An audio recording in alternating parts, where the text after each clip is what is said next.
Hey, what's good, people, man? It's the Health and Wellness Dread, aka the Platinum Bearded Dread. Yeah, man. Now, I'm not the only one. You get the moments where you feel like, where you're just kind of lost, man. And you just don't know what to do. And in fact, you don't want to do anything. You just feel in a slump. And sometimes that can last for days, weeks. And when it gets to, deep depression, it can last for months, even years. But there's a story, in the Bible, for those that are, familiar with it. This is not a religious post at all. This is just, I guess it's, when I was coming up, there's a lot of stories I still remember that had an impact on me. And one of them was the Prodigal Son. At the time, I just saw it as for what it was. Basically, the story is about a wise father who has two sons.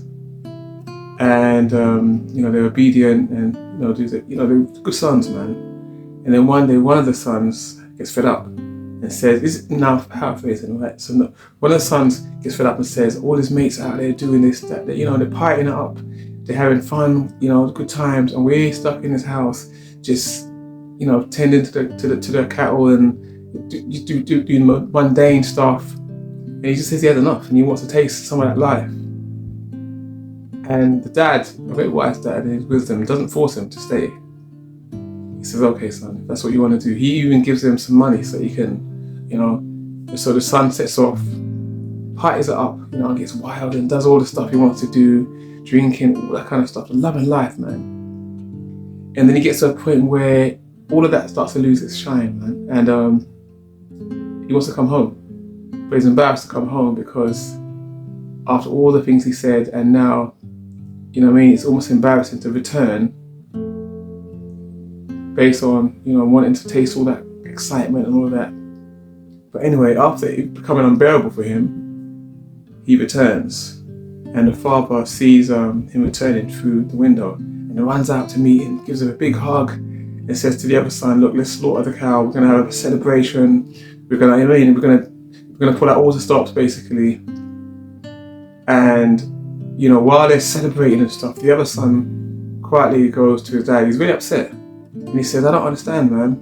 He says, I was always here, I was obedient, and I've never been given that kind of ceremony and I did everything that you asked me to do. But yet he went and trashed everything you'd done for him, and only to come back. And the dad says, look, son, you've always been here. You've always been with me. Everything that's mine is yours. So don't be despondent because you've just always done the right thing, which is why all those beautiful things that are coming for you. Your brother, on the other hand, he had to go out there and taste the world. And at one point he became dead to the world because he didn't realize what life was. It took him to go through all of that, only to realize, and the fact that he's realized is why I'm happy, which is why he's returned. Now that's kind of in a nutshell, man, me just paraphrasing like I like to do. But I like to kind of relate that to life, modern day life. And it seems like and it's not our fault because as we're born, we're immediately, from the time we enter the world from our mother's womb, there's so many distractions vying for our attention. The moment we come out into the world, into that kind of clinical, sterile environment in a hospital, and the noises of the computers going here and there. Imagine how traumatic that is for a child, for a baby. When you've been comforted, you've been in mummy's room, safe, and then to enter all of that noise and madness. So we already entered into the world in chaos. And from the moment we're born, we're being bombarded with stimulus, vying for our attention. And when you watch, if you have children of your own, you can watch them as they start to slowly adapt to this world. At first, they just want mommy, they just want comfort, they just want to, they want things that are very simple. But then as they begin to adapt to this world, not just things like toys and stuff like that, but they adapt to all the things that this world throws at them. And we don't even remember that far back. But as we are now, we've just got used to that. So in other words, we started off at a place that was all we needed. And then slowly we adapted to this world while it threw everything at us. you know, everything, all the things that we attempted, you know, to indulge in: food, sex, drugs, entertainment, all these things.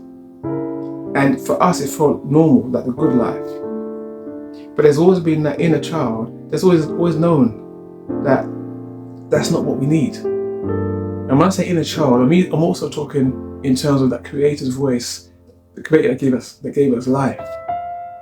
He's always known that that's not what we need, but He's been quiet, allowing us to go out there, enjoy it and party and live it up.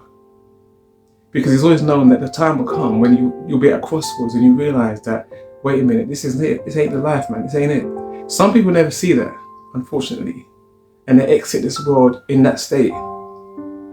But remember, when you're at a crossroads where you just start to question everything, and you're not so, those shiny objects no longer they're not so shiny anymore.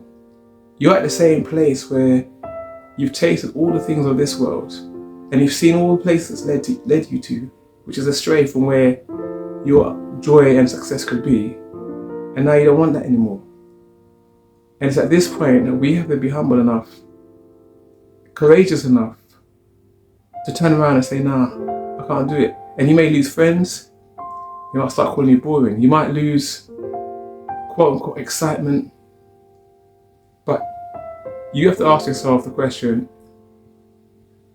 if you're feeling this way at the crossroads, then it's no longer serving you. Even if it looks good, it's no longer what you thought it was.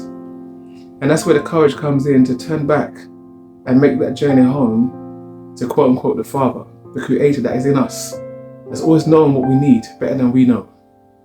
And we have to make that journey humbly back. Forget about what people might say about you, or even laugh at you, or think something's wrong, quote unquote. We have to make that journey back home, because then we start to realize that there's a completely new life waiting for us. It doesn't matter what stage or what age you're at, but there's a whole new life waiting to open up for us. You know, that taking us away from the darkness that we've been in for quite a while. If we're courageous enough and brave enough to make that journey back, and all the things that you have to go through to make that journey back. So I invite all of us, man, if you're at that crossroads where you no longer want to do that anymore, let's make that journey back home, man, to where the voice of the Creator Himself, that gives us life, that molded and shaped us, that knows us better than we know ourselves, is waiting to give you this whole new life that will transform you, not just physically, but spiritually.